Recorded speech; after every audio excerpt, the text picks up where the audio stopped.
Halo teman-teman. Jadi, di sini kami dari kelompok Wira akan mempresentasikan tentang hasil diskusi kami dalam tugas kelompok 1 PPKN. Yuk, kalian bisa simak videonya.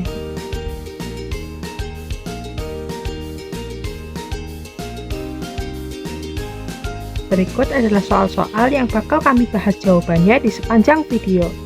Konsep kebangsaan oleh Insinyur Soekarno merupakan paham yang menegaskan eksistensi bangsa Indonesia dan kesatuan-kesatuan di dalamnya. Insinyur Soekarno pernah berkata, "La Desir d'être ensemble", yaitu menghendak bersatu, baik dari segi budaya, sejarah, maupun bahasa. Kita adalah golongan orang dalam suatu bangsa di wilayah Indonesia yang terikat dengan kesatuan identitas, yaitu bangsa Indonesia. Kebangsaan Indonesia juga merupakan usulan Soekarno yang paling pertama, berarti usulan ini melandasi usulan sila lainnya yang nantinya ia kemukakan. Oleh karena itu, konsep paham kebangsaan ini menjadi fondasi utama dalam membangun identitas nasional Indonesia. Usulan ini yang nantinya akan menjadi sila ketiga Persatuan Indonesia, yang mengintegrasikan identitas-identitas individual, kelompok, dan kedaerahan sehingga dapat menjadi identitas nasional Indonesia. Konsep paham kebangsaan Indonesia juga menanamkan kepada kita mengenai solidaritas, nasionalisme, dan kesadaran mengenai identitas nasional bangsa kita. Apabila tidak ada konsep kebangsaan Indonesia dari Insinyur Soekarno, Indonesia akan terpecah belah dan tidak akan bisa berdiri sampai sekarang. Para pahlawan nasional memiliki peran yang sangat penting dalam membentuk dan memperkuat semangat nasionalisme serta menjaga persatuan NKRI. Nah, beberapa peran dan kontribusi para pahlawan nasional antara lain membangkitkan semangat patriotisme melalui pengorbanan dan keberaniannya sehingga mereka bisa memberikan inspirasi bagi generasi muda untuk mencintai tanah airnya. Yang kedua, menyebarkan nilai-nilai kebangsaan seperti persatuan, gotong royong, keberagaman kepada rakyat Indonesia. Yang ketiga yaitu mengukuhkan identitas nasional.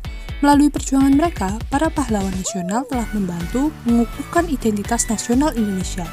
Mereka memperjuangkan keberadaan Indonesia sebagai sebuah negara merdeka dan berdaulat serta memperjuangkan hak-hak rakyat Indonesia. Yang keempat, mereka membangun kesadaran berbangsa dan bernegara. Mereka juga mengajarkan pentingnya menanamkan kesadaran akan pentingnya menjaga persatuan dan kesatuan NKRI. Yang terakhir yaitu menjadi teladan dalam kepemimpinan. Banyak dari para pahlawan nasional merupakan tokoh-tokoh yang memiliki kepemimpinan yang kuat dan integritas yang tinggi.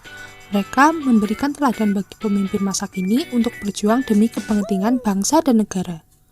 Nah, dengan adanya kontribusi-kontribusi tersebut, para pahlawan nasional telah membantu memperkuat semangat nasionalisme dan menjaga persatuan NKRI, sehingga Indonesia dapat terus berkembang sebagai bangsa yang maju dan berdaulat hingga sekarang.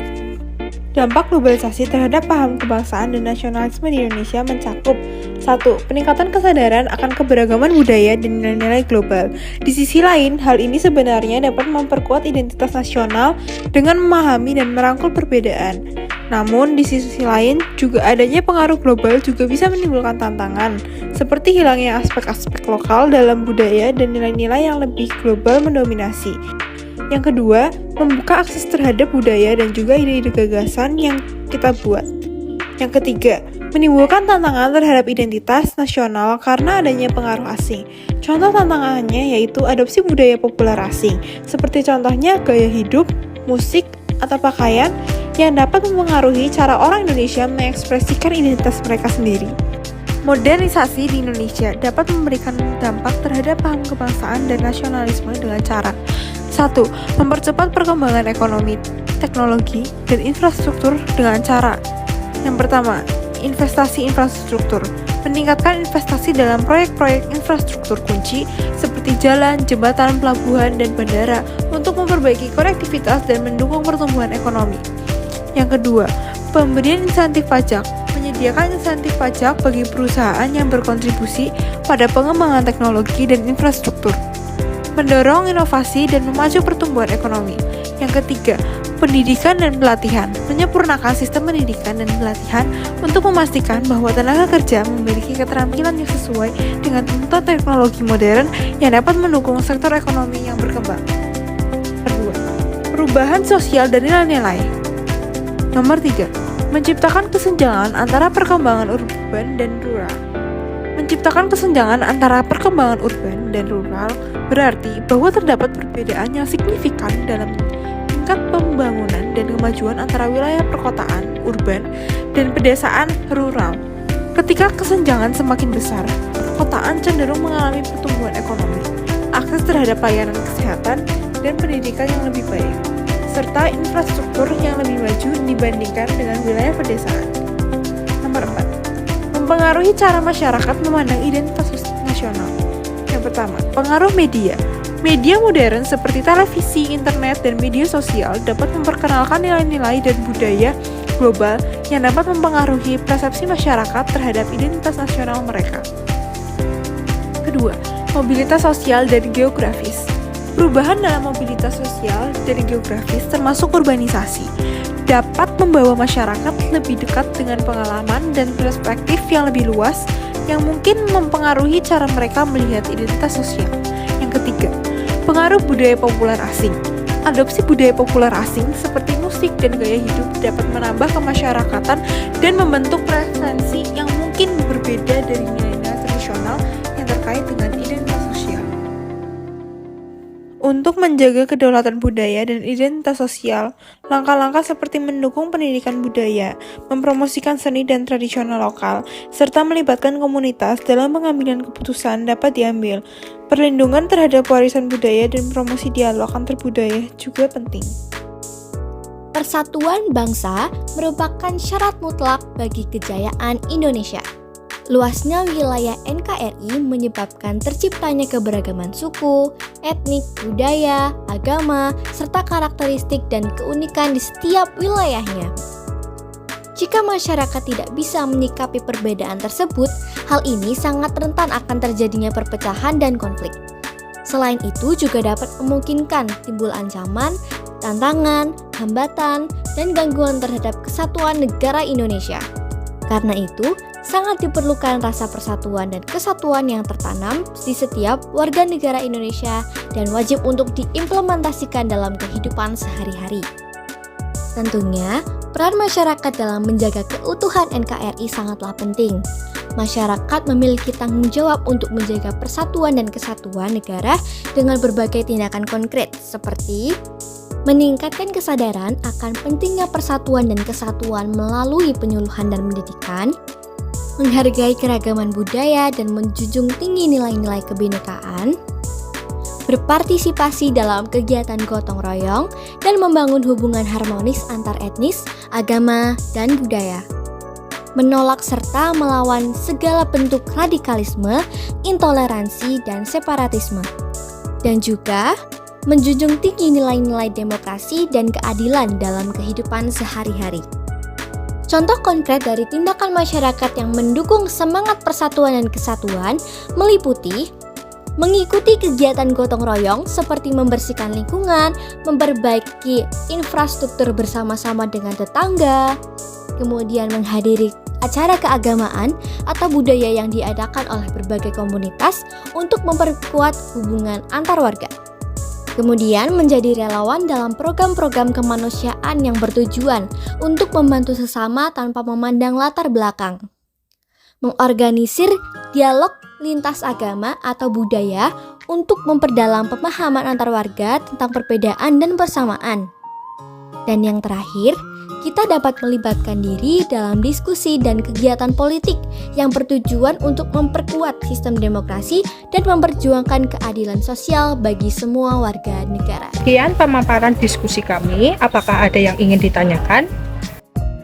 Sebelum kami tutup, kami akan menampilkan tentang alur sejarah kemerdekaan Indonesia.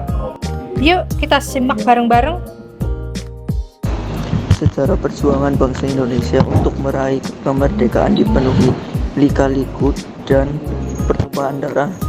Nama Indonesia untuk pertama kalinya digunakan pada Kongres Pemuda II yang diadakan pada 28 Oktober 1928. Namun, jauh sebelum itu tanah Indonesia ini dikenal dengan sebutan Nusantara. Tanah Nusantara tidak pernah lepas dari penjajahan bangsa asing karena melimpahnya sumber daya alam yang langka bagi mereka. 1. Penjajahan oleh bangsa Portugis. Sejak abad ke-16, tanah Nusantara sudah diincar sebagai bangsa asing. Bangsa Portugis yang pertama kali berhasil menguasai Malaka, Ternate, dan Madura. Salah satu perjuangan yang dilakukan pada zaman itu adalah perjuangan Fatahillah dari Demak yang berhasil merebut Sunda Kelapa dari Portugis pada tahun 1602. Yang kedua, penjajahan oleh bangsa Belanda. Setelah Portugis Belanda di bawah kepemimpinan Cornelis de Houtman kemudian memasuki wilayah Banten dan Batavia sehingga membentuk VOC untuk menguasai semua rempah-rempah yang ada di Indonesia. Namun setelah pembubaran VOC, pemerintahan Belanda kemudian menunjuk Herman Willem Dender sebagai Gubernur Jenderal Hindia Belanda yang kemudian memperkerjakan pangsa rakyat di Pulau Jawa untuk membangun jalur Anyer Panarukan. Yang ketiga, penjajahan oleh bangsa Jepang. Setelah menguasai Nusantara selama kurang lebih 350 tahun, Jepang menyerang Belanda hingga membuat mereka menyerah tanpa syarat. Penjajahan Jepang atas Indonesia selama 3,5 tahun segera berakhir saat Hiroshima dan Nagasaki dibom oleh tentara sekutu pada Perang Dunia II. Setelah mengalami kekalahan dari sekutu, Jepang kemudian membentuk Badan Penyelidik Usaha-usaha Persiapan Kemerdekaan Indonesia (BPUPKI) yang diketahui oleh Dr. Regitman Wijoningrat. Mendengar kabar kekalahan Jepang pada 14 Agustus 1945, golongan muda mendesak golongan tua untuk segera memproklamasikan kemerdekaan Indonesia. Pasalnya, sebagai pihak yang kalah perang, Jepang berjanji akan menyerahkan Indonesia ke tangan sekutu yang di dalamnya termasuk Belanda. 4. Perebutan kemerdekaan oleh Indonesia. Akhirnya terjadilah peristiwa Rengas Dengklok. Peristiwa itu terjadi ketika golongan muda menculik Soekarno dan Hatta ke Rengas Dengklok untuk mempercepat proklamasi kemerdekaan. Setelah dijemput Ahmad Suharjo dan kembali ke Jakarta, Soekarno, Hatta, dan Suharjo menyusun naskah proklamasi di rumah Laksamana Maeda yang kemudian diketik dengan rapi oleh Sayuti Malik untuk ditandatangani oleh Soekarno dan Hatta atas nama bangsa Indonesia. Naskah proklamasi itu akan dibacakan pada 17 Agustus 1945, tepatnya pukul 10 di Pegangsaan Timur nomor 56, dan Indonesia pun resmi menyatakan kemerdekaannya dari penjajahan Jepang. 5. Sejarah perjuangan bangsa Indonesia. Dilanjutkan dengan mengesahkan Undang-Undang Dasar sebagai dasar negara dari Republik Indonesia yang akhirnya dikenal masyarakat luas sebagai UUD 1945. Penanaman nilai-nilai nasionalisme dalam pembelajaran sejarah merupakan hal yang sangat penting diterapkan di era globalisasi ini. Penanaman nilai nasionalisme ini dapat menjadi contoh untuk membentuk karakter bangsa yang sesuai dengan identitas bangsa. Pengetahuan sejarah sangat fundamental dalam pembentukan identitas nasional. Kesadaran sejarah merupakan sumber inspirasi untuk membangkitkan rasa kebangsaan dan tanggung jawab. Kesadaran sejarah penting bagi suku bangsa, karena dapat membimbing manusia pada pengertian sebagai bangsa. Kesadaran sejarah dapat membantu siswa mencari makna yang tercermin dalam peristiwa sejarah. Dengan kesadaran sejarah, kesalahan yang terjadi di masa lampau dapat digunakan sebagai pembelajaran di masa depan. Kesadaran sejarah tersebut salah satunya dapat dibangun melalui pembelajaran sejarah. Berikut adalah contoh tindakan nasionalisme yang telah kami lakukan sehari-hari sebagai pelajar. Yang pertama, sebagai siswa SMA Negeri 1 Purwokerto, kami mengikuti upacara bendera pada Hari Besar Kenegaraan atau pada setiap hari Senin. Lalu, kami juga menghormati guru di sekolah dengan budaya 5S, yaitu senyum, salam, sapa, dan sopan santun. Yang ketiga, ikut menjaga fasilitas sekolah. Yang keempat, rajin belajar demi meraih prestasi dan mencapai impian. Yang kelima, mematuhi tata tertib sekolah. Sekian dan terima kasih. Semoga bermanfaat buat kalian semua.